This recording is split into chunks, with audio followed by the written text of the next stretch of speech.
cheese corn with melted cheese, ma'am. Cheese corn, ma'am. Cheese corn po. Boss. Cheese corn, boss. Boy, ano yung paninda mo, boy? Cheese corn po. Cheese corn? With melted cheese. You know? So, magkano naman yung serving dito? 50, 70, 90 po. Doon tayo sa 70. 70 po. Isa po. Ano ba yung overload ba yan? Overload po to. Ano oras ka nag-open dito? 10 po. 10 a.m. Opo. Okay. Hanggang alas 8 po. Hanggang alas 8 ng gabi. So, matagal na ba kayong vendors dito sa Quiapo? Opo, matagal na po. So, ano yung nilalagay niya? Ano po? Cheese powder. Cheese powder. Suwal po. Tapos, lalagay kayo ng sukal, no?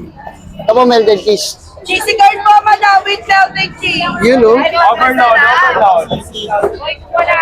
Ikaw ginulog. Tapos, maglalagay rin kayo ng cheese, no? Opo, sa ibabaw. Yun na yung huling toppings niya. You know?